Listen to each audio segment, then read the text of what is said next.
Why did I want to become a lawyer? I like people. I want to help people. And I thought from an early age that that would be something I could do well.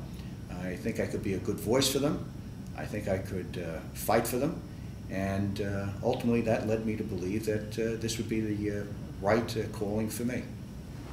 Tell us a little bit about your background with the firm. How did you come about doing what you do today for the firm? I had an interesting background. After I graduated from Cornell Law School, I had the privilege of clerking for a federal judge.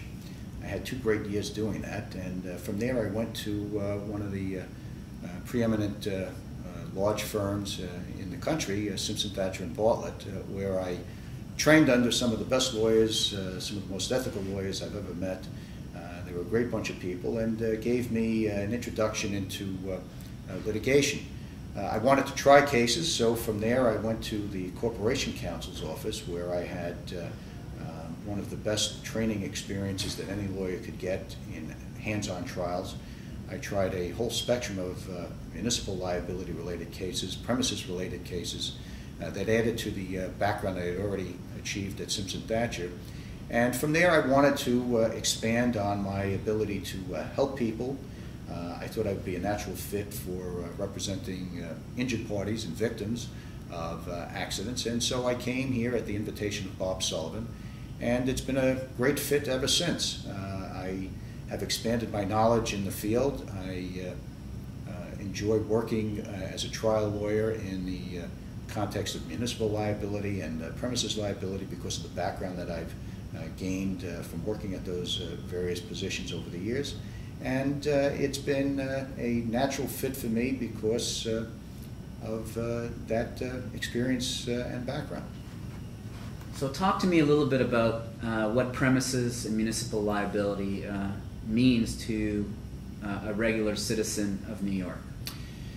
These 2 areas of practice have a direct impact on almost everyone in our city, and the reason's obvious. People have to walk the city's streets and sidewalks. People always enter buildings. They always have an expectation that where they're going will be maintained in a safe way, and that's not always the case.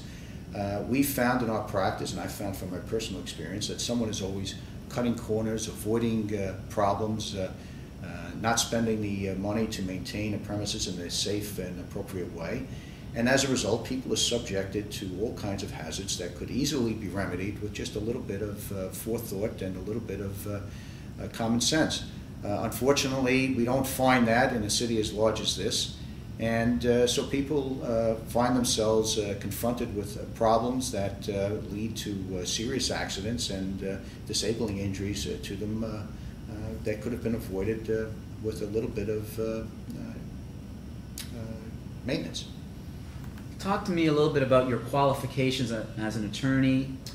Well, as a client representative, I'm someone who brings a very common sense and practical approach to law. I'm very passionate about the work I've done. I've worked very hard at becoming a good trial lawyer that can represent the interests of my clients well. I do it with passion. I think I do it with some competence because of the background I've achieved, and which has been recognized by the fact that I lecture frequently to bar association groups on premises and municipal liability in particular.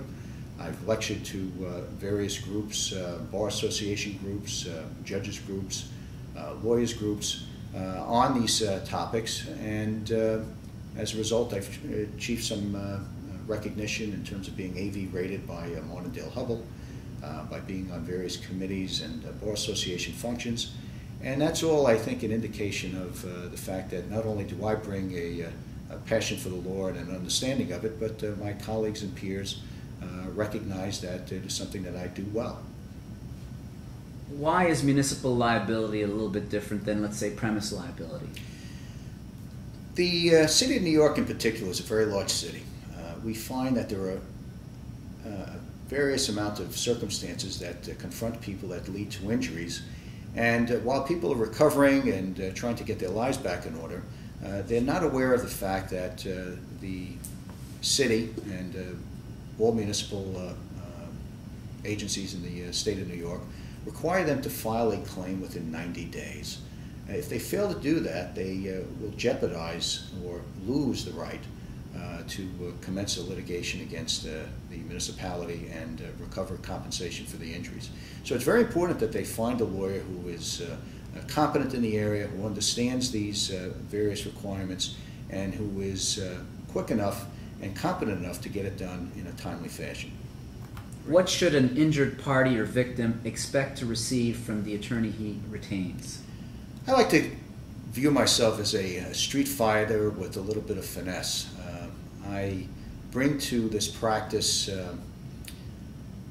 competence, passion, dedication, hard work, and I think those are all the qualifications that a client should expect from their attorney.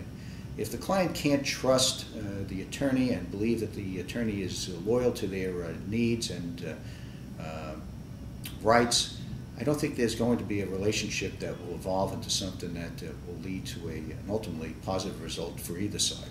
So I think every client has the right to expect that their attorney will represent their interests and do so with the understanding that that client is the most important person to that attorney during the period of that litigation.